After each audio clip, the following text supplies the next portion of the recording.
bersama channelnya Kang Suryo, channelnya TKI Taiwan. Halo sahabatku dimanapun Anda berada, kali ini Kang Suryo akan berbagi informasi mengenai TKI Taiwan yang ada di Indonesia guys. Dan kali ini yang mungkin yang lagi sakit semoga cepat sembuh, dan untuk saat ini para sahabatku yang mungkin yang lagi santai-santai yang di rumah khususnya selamat berbahagia bersama keluarga. Dan kali ini Kang Suryo akan berbagi lagi ya, dan mengenai proses-proses calon TKI Taiwan. Dan terima kasih para subscriberku yang sudah like dan subscribe di channelnya Kang Suryo yang gratis guys. Oke, kali ini Kang Suryo akan berbagi informasi lagi ya mengenai proses calon TKI Taiwan ya. Nanti aku akan ditemani oleh sahabat aku yang seperti biasa ya, di video-video sebelumnya sudah pernah collab sama aku, dan saat ini aku minta tolong kepada para sahabatku ya, bertukar atau sekedar buat pertimbangan atau buat sharing-sharing saja sesama TKI Taiwan. Oke, ini ya ketemu lagi ya di channelnya Kang Suryo, channelnya TKI Taiwan, dan di sini aku ditemani oleh teman aku yang tidak asing lagi bersama Suno Bacot. Halo, gimana kabarnya Mas Suno hari ini? Alhamdulillah baik Mas. Ya, kita bertemu lagi ya di di kesempatan ini. Aku minta bantuan kepada Mas Suno buat sharing-sharing ya, para sahabatku yang ada di Indonesia biar tahu prosesnya gimana guys. Dan langsung saja ke topik ya. Aku akan mewawancari Pak Suno ya.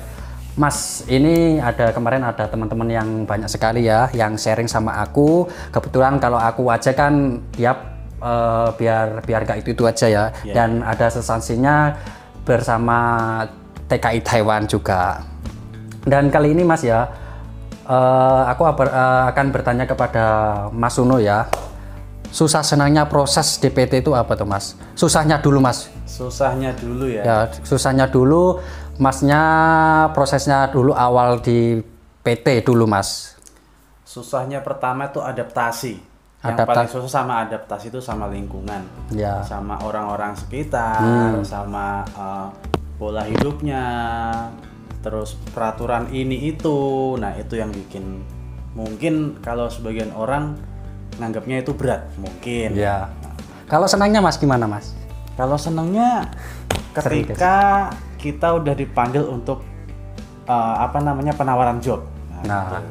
Walaupun belum positif diterima ya, tapi hati itu udah seneng banget. Gitu guys ya. Jadi ada susahnya, ada senangnya guys ya. Kalau susahnya itu yang diberikan informasi Pak Suno atau Mas Suno itu proses atau adaptasi ya ke PT tersebut ya. Dan saya tanyakan lagi Mas ya, kalau PT 1 dengan PT yang lainnya tuh prosesnya hampir sama Mas? Kurang lebih hampir sama lah. Hampir sama ya. Untuk biayanya Mas saat ini berapa Mas? Kalau untuk biaya mungkin setahunya Mas Suno aja. Setahu saya sekitar 48 ya. Nah itu guys ya. Kemarin ada yang tanya proses ya, biaya ya.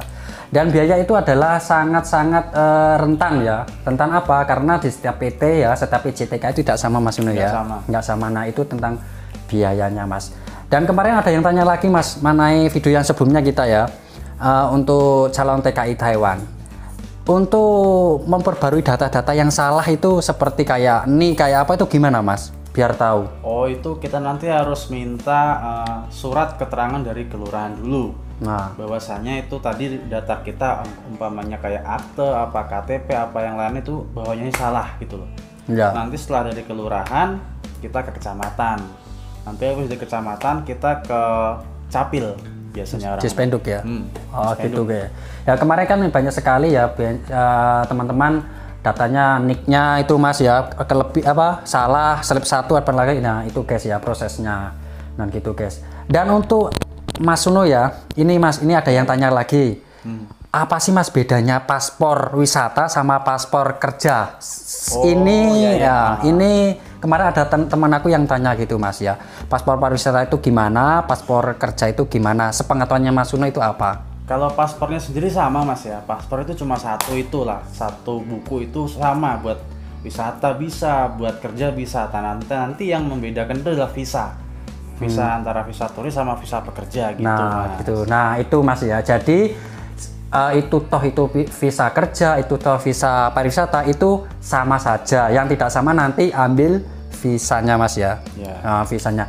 Dan kemarin ada yang tanya Mas, TETO itu apa saja tuh Mas? TETO itu untuk ngoreksi data-data kita tuh asli apa enggak gitu loh. Umpamanya di data kita tulisannya bagus apa siapa gitu ya. Nanti kita ditanyain nama mesti ya. Nama, tempat tanggal lahir. Udah pernah ke Taiwan nggak? Taiwan atau belum? Nah, gitu. Gitu guys. Kan itu nyerahkan foto nggak Mas? Kalau foto kita nanti itu diurus sama PT. PT ya. Nah, terus ada lagi Mas ya. Kemarin ada yang tanya lagi ya para sahabatku ya. Semoga ini mewakili para sahabatku ya calon TKI Taiwan. Mas, kalau di Taiwan itu bisa milih job nggak? Milih job Mas ya. Ya. Kalau untuk pengetahuannya Mas Suno aja. Kalau untuk yang pertama kali datang mungkin kita kesulitan untuk milih job. Ya. Gitu loh. Tapi kalau untuk yang X atau mau pindah pabrik itu bisa. Nah, gitu guys ya. Jadi biasanya kita itu namanya bisa milih job itu biasanya tergantung sama PJTKI-nya Mas ya. Terus ini Mas, yang dimaksud dengan calling visa itu yang bagaimana tuh Mas? Calling visa tuh ini. Kita enak ngomong tuh dibikin gampang aja ya biar semua ngerti ya. Umpamanya kita punya teman di sini. Tuh guys, kita punya teman di sini. Kita di Indonesia nih, kita punya teman di sini. Nah, pabriknya ini butuh orang ceritanya, butuh orang. Nah, nanti ini kita bisa calling visa dari sini ke Indo. Maksudnya nanti pabrik ini ngomongin ke agency.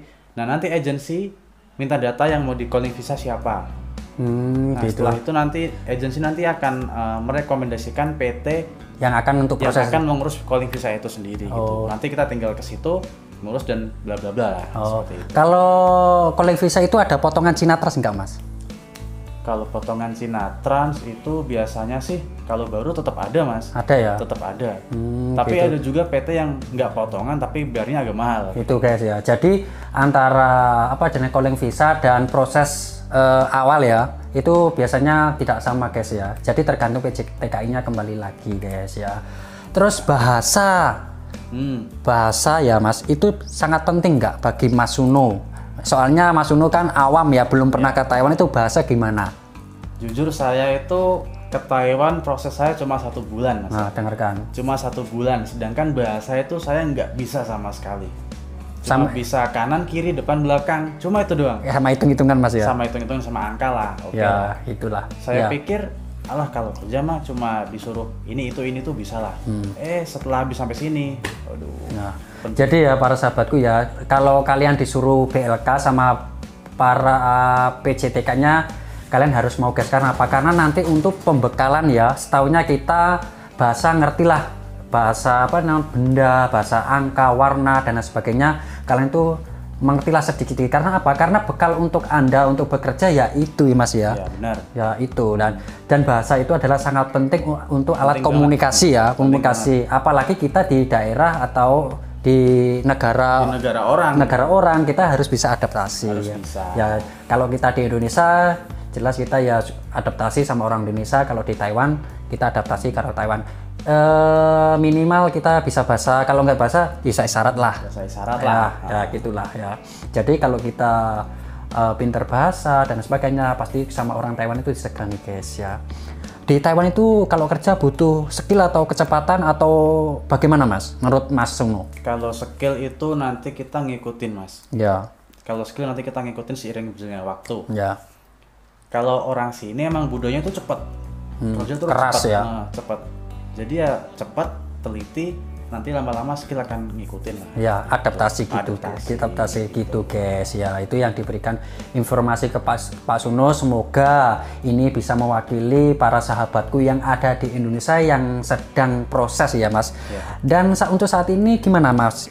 Informasi-informasi di Indonesia sudah buka apa belum? Kalau untuk PT-nya sendiri udah buka Mas. Ya. Udah buka. Tapi untuk penerbangan penerbangan dan imigrasi itu masih menutup lah. Karena masih banyak pandemik COVID-19 ya. Semoga para sahabatku di Indonesia, semoga prosesnya di PT cepat cepat dapat job dan lancar, tidak halangan apapun.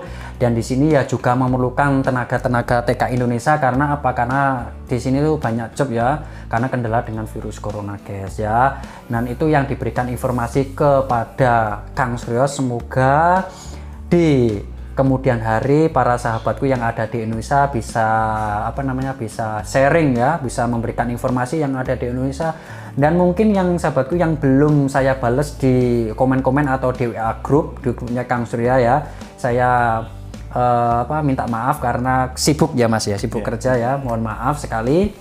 Dan nanti kalau kurang jelas bisa like, komen, dan subscribe di channelnya Kang Suryo guys ya. Nanti kalau bisa tanya pribadi bisa lewat WA grup Kang Suryo, nanti aku akan kasih nomornya di sebelah kiri ini untuk para sharing para sahabatku yang ada di Indonesia.